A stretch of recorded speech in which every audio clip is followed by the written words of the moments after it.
आके ले आए आपके लिए, यहाँ ले आए आपके लिए। I wish we can do. मतलब मैं हमेशा से कहती हूँ कि घर का जो एक सुकून है ना, मतलब मैं यहाँ होती हूँ, मैं मेरे दोस्त हो जाएं, मैं मेरी बहन आ जाए, मतलब हम बहुत एंजॉय कर लें, कुछ कर लें, लेकिन वो जो एक कमरे की मेरी एक आदत है ना, वो मैं और एक मम्मा पापा मतलब मेरे सामने होने चाहिए। वो मैं दुनिया फतेह कर लूँ अगर वो मेरे सामने होंगे तो, लेकिन वो इतना टफ हो जाता है ना कि जब महीनों यहाँ गुजर जाते हैं और आप वीडियो कॉल पे आपको क्या फील होता है, यू कांट टच देम और मतलब उस तरह से, तो ये थोड़ा मुश्किल है। इसलिए अगर आप मुझसे पूछे कि क्या पसंद है, कराची लाहौर, ये बस जहाँ अम्मा अब्बा और जहाँ मेरा कमरा, वो बेस्ट है दुनिया की जगह। That's so nice. तो कमरा कैसा है? What do you love most in your room? कमरे में कुछ मेरा अपना ज़ाती बेड और मेरी साइड, मतलब मुझे जब कोई काम नहीं होता, मेरे दोस्त, मेरे बहन भाई, मेरे अम्मा अब्बा, मतलब मेरे इर्द गिर्द के जितने लोग हैं मुझसे शदीद तंग है, क्योंकि मुझे बाहर जाना पसंद नहीं है, मुझे हजूम में लोगों में बैठना पसंद नहीं है। ये पहले से था, ये मशहूर होने के बाद आया? नहीं, ये शुरू से ही है। अच्छा, मतलब मुझे बिल्कुल पसंद नहीं है जहाँ थोड़ा सा ज़्यादा क्राउड हो जाएगा, वहाँ मुझे से लगेगा मेरा दम घुट जाएगा, मुझे यहाँ से ले जाओ, मतलब आई एम लाइक दैट। और जब कोई छुट्टी होगी, कोई त्यौहार होगा, कुछ होगा, भले ही मैं तैयार होके वीडियो बना लूँ, पिक्चर्स बना लूँ, उसके बाद मैं कहती हूँ बेड पे लेट जाऊँ। मतलब मैं बहुत लेजी हूँ, काम में नहीं हूँ। काम जब ऑब्वियसली हम कर रहे होते हैं सभी, तो हम एक्टिव होते हैं कि काम ख़त्म करते हैं, काम करते हैं, लेकिन इसके अलावा हर दिन मैं इंजॉय नहीं कर सकती। मेरा इंजॉय ये होता है कि मैं बेड पे लेट कर स्क्रॉल करती हूँ। क्या आर यू द वन वो जो अम्मा पापा को खूब हग्स करती है, बस जाके चिपक जाती है? वो वाले बच्चे होते हैं ना, बस गए अम्मा का दुपट्टा पकड़ लिया, उनकी गोद में लेट गए, गोद में बैठ जाती हूँ आज भी, प्लीज मुझे बैठा लें। और मतलब और वो कहती नहीं हटो भाई हटो, तुम बड़ी हो गई हो, कहती है या वो लपेट? नहीं, मतलब मेरी अम्मा बहुत प्यार करती हैं, अब्बा भी मुझसे बहुत प्यार करते हैं। इवन जब मैं कराची होती हूँ और कोई एक दिन ऐसा मिस हो जाए, तो अभी भी रिसेंटली मेरे अब्बा मेरी बहन को दिन में 10 फ़ोन करते हैं, वो ठीक है, वो ठीक है, वो ठीक है। और वो मुझसे पूछी जाएंगे, मैं रात को गई थी, मैंने कहा अम्मा अगर मैं अभी बिल्कुल ठीक हूँ ना, तो अब्बा ने पूछ के मुझे रुला देना है कि घर आना है मुझे, मैं क्या करूँ? मैं नहीं ठीक हूँ, मुझे घर आना है। इतनी बार कॉल करते हैं, दैट्स सो क्यूट। उनको ज़रा सा कोई मेरा मूड ऊपर नीचे हो जाए, या मेरी कोई वीडियो ऐसी मैं लगा दूँ या कुछ, तो वो उनको परेशानी हो जाती है, कहेंगे असली में रो रही है, मैं बता रहा हूँ असली में रो रही है यहाँ पे। मतलब फिर तो वो जब ड्रामे में आपको रोते हुए देखते होंगे तो उन्हें क्या? वो नहीं देखते मेरे अब्बा, बहुत मुश्किल। मेरा एक प्रोजेक्ट चल रहा था, मैं इस्लामाबाद में शूट करी थी, हम टीवी का भूल जाए दिल ना, तो उसमें मेरा एक सीन था। मेरे अब्बा ना बहुत ज़्यादा कॉन्शियस है हम सबको लेके, बहन भाइयों को और अपने आप को भी, कि मेरे बच्चे सिर्फ मुझे प्यार करें, like he is like that, ठीक है, बहुत पॉजेसिव है हम अपने बच्चों को लेकर। तो वो मैं एक करी थी कि यहाँ पे मोहसिन साहब बैठे हुए थे, यहाँ पे लैला जुबैरी बैठी हुई थी, तो हमारा एक सीन था जिसमें मैं रो रही होती हूँ, वो मेरे पेरेंट्स होते हैं, मुझे हक करते। अब्बा कहते मुझे तो कभी ऐसे नहीं किया, he's like that, literally he's like that। मैंने कहा बाबा मैंने आपको कितने तो हक करती हूँ, और क्या कहते नहीं जो ड्रामे वाले अब्बा होते हैं ना उनको ज़्यादा प्यार करती है। मैंने कहा नहीं, मैं आपसे ही करती हूँ सबसे ज़्यादा। ये नया किस्म का इशू सुना है मैंने, आज तक कभी नहीं सुना था ये। लिटरली वो ऐसे कहते हैं कि मुझसे ऐसे, मुझे तो नहीं ऐसे हक किया था, या मुझे तो नहीं ऐसे। मैं कहती हूँ आपको कितनी इतनी सी थी, इतनी हो गई, आपको ही हक करती हूँ और आपको ही प्यार करती हूँ। और एक मेरा उसी में चल रहा था कि मैं रो रही होती हूँ, पता नहीं वो कौन सा सीन था, तो मुझे फ़ोन करके कहते हैं लाहौर आओ वापस। मैंने कहा क्या? उनकी आवाज़ भारी, मतलब लिटरली। तो मैंने कहा क्या हुआ क्या हुआ क्या हुआ? मैं सीन में थी, मैं निकल के गई, मैंने मम्मा को फ़ोन किया कि बाबा को क्या कहती हैं, पता नहीं क्या रोने वाले हुए हैं, मैं कि उसको बुलाओ, मुझे लगता है इस वाले एपिसोड में लाइक मतलब ये सीन में असली में रो रही है, तो मैंने उसको देखना है अभी। मैंने कहा मैं काम कैसे करूँगी अगर मुझे रोने नहीं दोगे, तो मैंने तो हर दूसरे सीन में रोना है। मुझे रोने नहीं दोगे तो मैं काम कैसे करूँ? ये अच्छा डायलॉग है।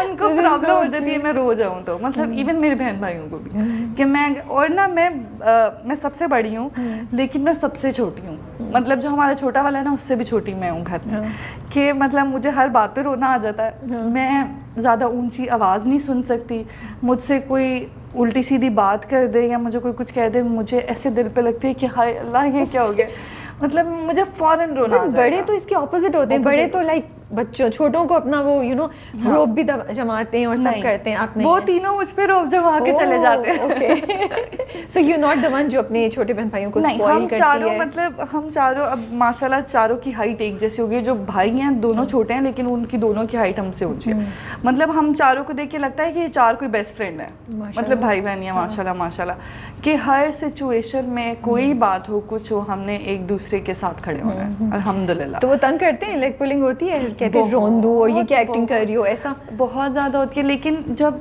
कोई वाकई सीरियस इशू होता है या मैं हर्ट हो जाती हूँ या कुछ ऐसा हो जाता है, तो मैंने उनको देखा है कि वो अम्मा बाबा की तरह ही वो लोग मेरे साथ ऐसे होते हैं कि मुझे ऐसे कर लेते हैं कि नहीं हम यही हैं, हम यही हैं। इवन मेरा छोटा भाई है, मैं थोड़ा अपसेट हो जाऊँ, वो मुझे मैसेज करके कहेगा कि तुम हमारी स्ट्रेंथ हो, तुम्हें पता है हम तुम्हें देख के बड़े हो रहे हैं, तो मतलब डोंट डू दिस, मतलब तुम्हें बहुत आगे जाना है और ये सब छोड़ दो, किसी की बात पर मत के कोई कमेंट मत देखो, कुछ मत फील मत करो, हम जब साथ हैं हम प्राउड हैं, तो बाकी का क्या करना है ना। तो वो मुझे कैसे लगता है कि ये छोटे जब मुझे ये बोल देते ना कि यू माय स्ट्रेंथ, और उसके बाद आपको लगता है चलो भाई खैर सब बाकी सबकी खैर है। तो शुरू में तो अब्बा को थोड़ा सा रेजिस्टेंस थी ना आपके आने की, घर में और किसी को भी थी या सिर्फ अब्बा को? नहीं, सिर्फ अब्बा को। और अब he is okay. So what happened, किस पॉइंट पे ही बिकेम ओके? जब मैंने मॉडलिंग स्टार्ट की थी तब उनको इशू होता था कि, लेकिन आज अगर मैं सोचूं वो बात, तो मुझे ऐसा लगता है कि वो सही थे कहीं। ओके। क्योंकि जब मैंने स्टार्ट किया था तो हमने काफ़ी मॉडलिंग की मैंने और बहुत काम किया। तो जब मेरे पोस्टर्स लगे थे बड़े केसरिया या निशात के, तो मैं उनको दिखाने लेके गई थी और फिर इसलिए कि अच्छा, लेकिन फिर जिन लोगों के साथ मैंने स्टार्ट किया था जो शूट करती थी, उन सब से भी मिलवाया, लड़कों से, लड़कियों से, मॉडल से, तो वो एक फैमिली बन गई थी मेरी, जिनके साथ मैं रेगुलर काम कर रही थी। तो फिर इज़ लाइक कि ओके, मतलब मुझे कोई प्रॉब्लम नहीं, सारे बच्चे अपने हैं, वो घर भी आते थे, सब होता था, काम कर रहे हैं, लेट तक शूट कर रहे हैं, तो अब्बा वाज ओके कि चलो मेरे सामने ही हैं ये सारे बच्चे, कोई ऐसी बात नहीं है। तो फिर जब मैंने ड्रामा किया स्टार्ट किया तब भी अब्बा ने कहा कि नहीं इतना मत घुसो, बस थोड़ा बहुत कर लेती हो ठीक है, लेकिन इतना मत करो। तो मैं कहती थी कि नहीं नहीं कुछ नहीं होता, वहाँ कुछ हुआ था मॉडलिंग के टाइम भी यही कहते थे कि लोग क्या कहेंगे, अच्छा नहीं है, सबको तो जान लिया, सबका तो पता है आपको, जहाँ पे भी जाती हूँ तो क्या है ना।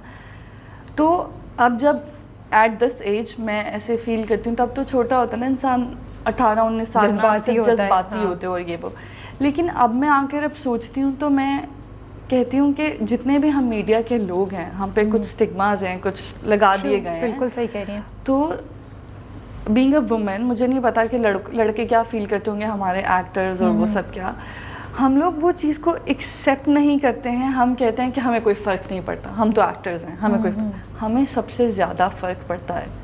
क्योंकि अगर हम एक्टर्स हैं तो हम एक्स्ट्रा ऑर्डिनरी इमोशनल हैं, हम बहुत सेंसिटिव हैं, हम लोग ऐसे ही कुछ नहीं कर देते हैं, क्योंकि हमारे पास इमोशंस इतने ज़्यादा होते हैं कि हम उसको डिफरेंट जगह पर यूटिलाइज करते हैं। ये अल्लाह ताला की तरफ से है हम सबके पास। वरना एक नॉर्मल इंसान को बोलो कि हंस के दिखाओ, वो हंस के दिखाएगा, उसको बोलो अभी रो के दिखाओ, वो कभी नहीं कर सकता। हम कर सकते हैं, क्योंकि अल्लाह ताला ने शायद हमें ये एक खासियत दी है कि हम इस चीज़ को यूटिलाइज करके हम ये काम करें। लेकिन अब आके ऐसे लगता है कि उस टाइम अब्बा की बात सुनी होती तो क्या होता, आज लाइफ कुछ और होती, मैं कोई डॉक्टर, इंजीनियर, कोई बैंकर कुछ बन गई होती। लेकिन फिर जब बाकी लड़कियों से मैं मिलती हूँ और मैं उनको सुनती हूँ, अपनी फील्ड की नहीं, डिफरेंट, तो उनके भी सेम यही इश्यूज हैं कि घर से बाहर जाना तो मतलब तुम पे स्टैम्प है। और मुझे ऐसा लगता है कि मुझे इफ़ेक्ट कर जाती हैं ये चीज़ें, कि अगर किसी ने मेरे बारे में कोई बात करी, मैं कहती हूँ कि क्यों की, मतलब उसको बोलो देख ले, तो मेरी बहन कहती है क्यों देख ले, you know who you are, लोगों को क्या बताना है ना, मतलब। लेकिन मैं ये चाहती हूँ कि हम लोग जितने भी लोग हैं, औरत की इज़्ज़त, अल्लाह ताला ने उसको इतनी इज़्ज़त दी है, इतने प्यार से बनाया है, तो मैं चाहती हूँ कि हमारे इर्द गिर्द, हम पूरी दुनिया में, कि वो जो एक रिस्पेक्ट लेवल औरत का होता है, उसकी जो इज़्ज़त होती है, उसका जो पर्दा होता है, वो उसकी मर्ज़ी है वो कितना रिवील कर रही है, लेकिन आप कोई नहीं होते उसके उतार के उतारने वाले और उस पर कमेंट करने वाले या उसकी रिस्पेक्ट को डिटरमिन करने वाले। लेकिन आपको मोमिना ये लगता है कि विद इन द इंडस्ट्री आपको ये फील हो, या आपको ये फैंस और ऑडियंसेस से भी यही फील आती है कि वो भी यही इन्वॉल्व होते हैं, जो आप ये स्टिग्मा की बात कर रही हैं, विच इज़ और बहुत सी चीज़ों के साथ रिस्पेक्ट से भी रिलेटेड, स्पेसिफिकली मुझे लगता है आपका दिल से जो निकल रही है वो आ रही है। यू फील कि may be being an actor वो रिस्पेक्ट शायद नहीं दी जाती जो देनी चाहिए, बीइंग अ फीमेल एक्ट्रेस में भी। नहीं, मैंने एक्ट्रेस को हटा कर एक बीइंग अ वुमन बात की, बीइंग अ वुमन, या ओके, ठीक है, ये सब औरतों के साथ होता है, कहीं ना कहीं आपको बहुत सारे, so it's not just industry, it's everywhere, it's everywhere. मैं समझती हूँ कि एक मजबूर लड़की अगर घर से निकल के जॉब ही करी है, चलो उसकी जॉब है, वो अपने जॉब पर 1000 तरह की चीज़ों को फेस करिए, चाहे वो हैरेसमेंट हो, कुछ भी हो, सब कुछ। फिर कोई आगे नहीं जाने दे रहा है कि नहीं तुम अभी आई हो, तुम ये, मतलब बहुत सारी आप फेस कर रहे हो, तो फिर घर जाके